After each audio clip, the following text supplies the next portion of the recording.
I seem to have lost everything. I just gave a 15-minute update and I forgot to press record. So you'll have seen what we were working on last night. We started to put the battens up and we finished off the felt. We have two 4.8s, giving us about 9.6 meters. I need to measure the last bit. It's probably going to be a meter, and I need to cut 20 of those, and then we'll start to stagger them. I have all of the other battens. I have 16 more battens. I'm thinking about 8 front and back. I'm thinking maybe we should be pretty quick going up that. I have two kind of spacers, 90 centimeter spacers on both ends. I just lay them up and nail them out. It's pretty fast, really. I put 2 guides at the very beginning, just fascia, just so you can position this before you nail it. I have a rope here. I'll show you where that's anchored. It's a climbing rope, and I'm just putting little loops in it for me to clip on my harness, and also to just to use as a handle. If you don't have that, you have to balance between the rafter coming down and the batten going up, which is tricky. If you misplace that, you're going to put your foot through the felt. There's nothing behind it. So when you hold onto the rope, you can stand at an angle and put all your weight on the batten, so it just helps you move that bit quicker. My original plan was to counter batten, which is putting a very skinny piece of like 2x1 wood down the rafters on top of the Tyvek before the battens, and this would allow for really good airflow. My other neighbor, who's a roofer, kind of advised that that's not really required or necessary. He said put 2x4s every meter instead of doing the 2x1 battens, and you don't need the battens. Also, we don't have wood underneath this, so you can see the Tyvek is already sagging, and that'll naturally pass the air up. I checked it out on the Tyvek website, and they say the same thing. If you don't have a hard surface under the Tyvek, you don't necessarily need to counterbalance or counter batten. This is a climbing rope. I'm only going to use it once. I'll just roll it up and keep it in the barn for any future projects. This is the work that we've done now. This whole space is really, really cool. It's really flying along with timber framing. Claire has knocked out this. I don't know if she's told you, but we were thinking about keeping the wall here, but it actually just didn't tie into the main house, so it would have had to been taken down anyway, so it wasn't offering us any benefits, so we decided to lose it. Funnily enough, it's only made of clay, really. There's no cement here. There's a bit of cement around there on the inside where he wanted it kind of cleaner, but the outside is just stone and clay, which is interesting. I saw that clay actually when I was digging the foundation. Don't know if you remember, in my last house I built a pizza oven out of brick, so I saw the clay here, and there's Claire. Are you ready to work? Yes. I saw the clay here and I thought, wouldn't that make a great pizza oven? So after all the projects, I think that's what I'm going to do. But that's a long-winded way of saying, if I noticed the clay to be good, I'm sure the guys building the walls ages back did also, and that's what they used. Which, I mean, I've said it a few times, people online get really like uppity about the correct material you should use for stone and wood. You know that, Claire? The arguments that go on Facebook about what you should use and what you shouldn't use. Yeah. If you're not using NHL for the stone, you're kind of like, it's blasphemy or something. But the real thing is, like, they just used whatever was nearby, and in this wall's case it looks like they just used clay, right? So okay, so this is what Claire's been up to. Well done, Claire. Clap, clap, clap. Swinging her sledgehammer. I have the wood for the back laid out there. I show you the harness. I'm forgetting what I showed you because the video passed. This is a Amazon harness, I think. I can't remember the brands. This is Portwest, there you go. It's got all the safety certifications, so it's a decent harness. I'm using the top, chest and the back.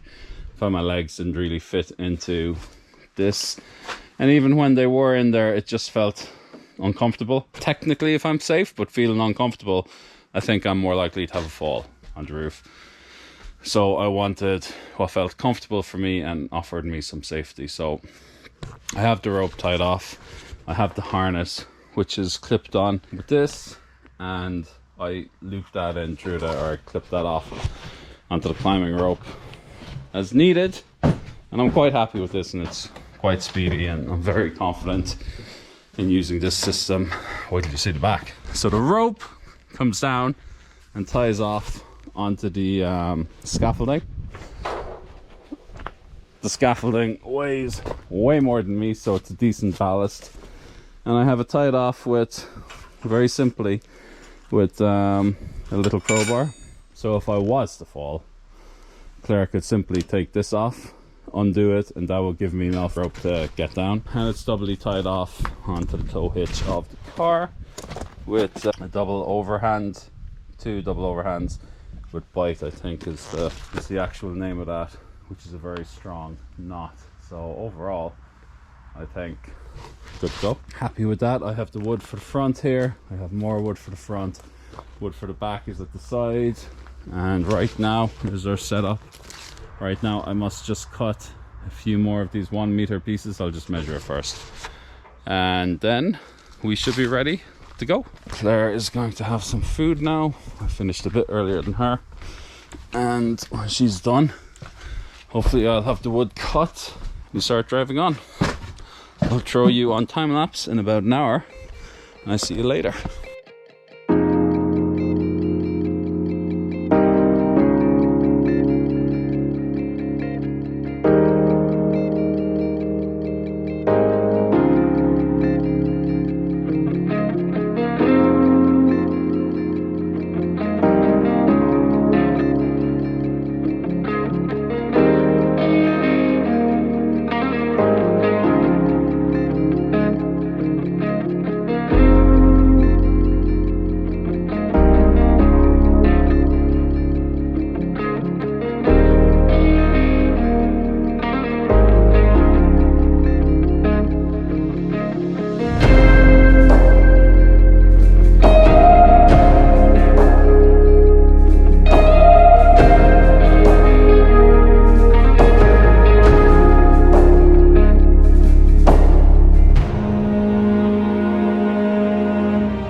Battens on the roof. I hope you saw it.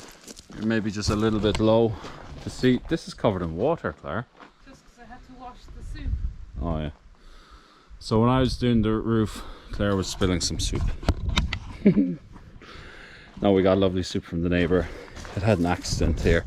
So the roof is battened up. Not as good as I was hoping. Not as good as the back.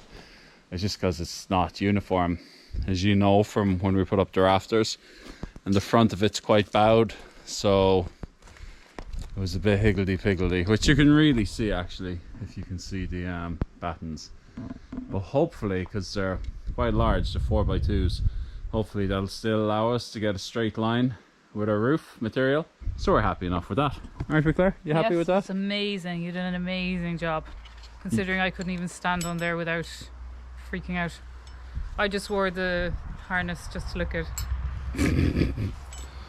Truthfully, in my mind, it was like, just get up there, because if I was just there for a bit of mental support.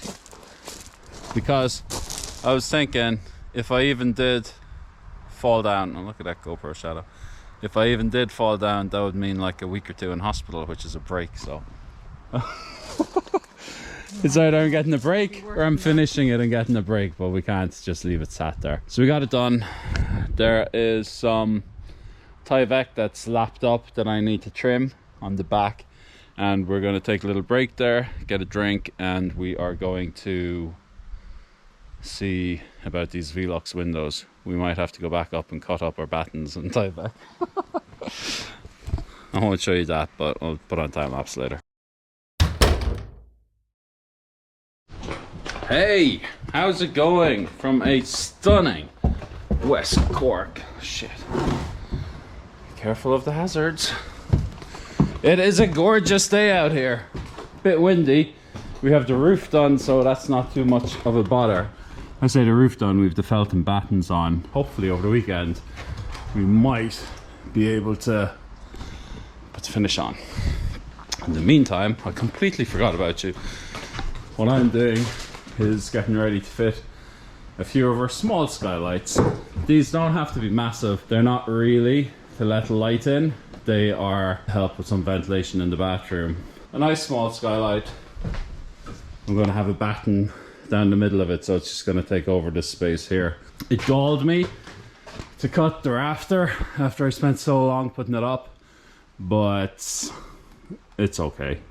I mean, it'll end up looking good, so I'm happy enough with that. I'm just in a rush to get it done. It's Friday evening. I'd love to get 3 of these done tonight, so we can start on the roof tomorrow. Realistically, I'd be glad if I can get 2 done. It'll be okay if I only get 1 done as well, but yeah, this is again, as everything with this project, it's the first time I'm doing anything like this, so I could be doing lots wrong. Let me try on time lapse anyway, and you can try and spot my mistakes.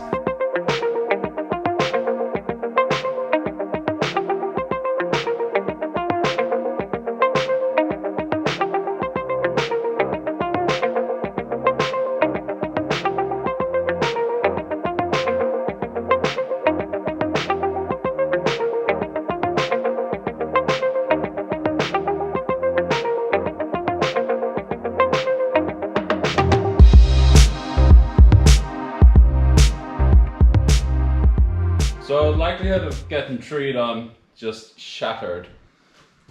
I made the perfect measurement, which is the width plus the width of the Velux plus 4 centimeters more. And I cut there, and I started putting stuff together, but I did not take into account the width of this. So it's 44 millimeters too short. So I have to get out my metal reciprocating saw blade. I have to cut through all the nails here, all the nails there, all the nails here, and I have to shave off 44 from there. Happy days!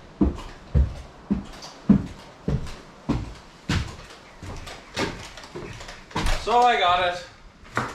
This is what happens when you're in a rush. You try to do things quick. This is the metal blade. This is the wooden blade. I need to swap these guys out and then undo all my good work.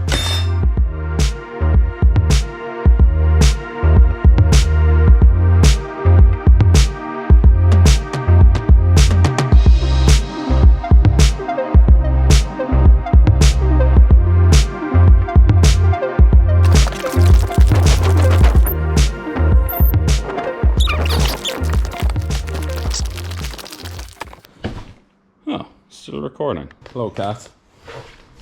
My last circular saw, actually just the brushes kind of blew. I don't know, maybe we're cutting too many rafters. It was a Parkside little special.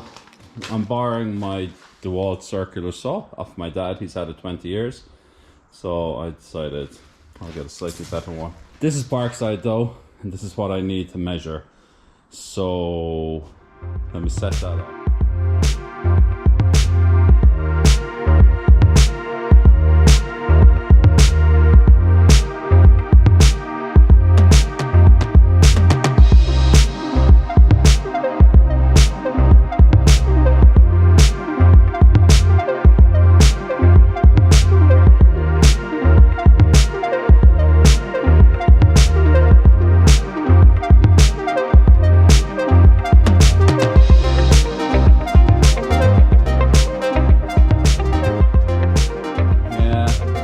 On that saw isn't the best.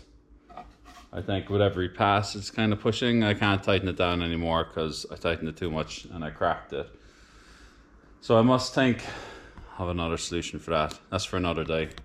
I have my battens cut down. Let's see if they fit.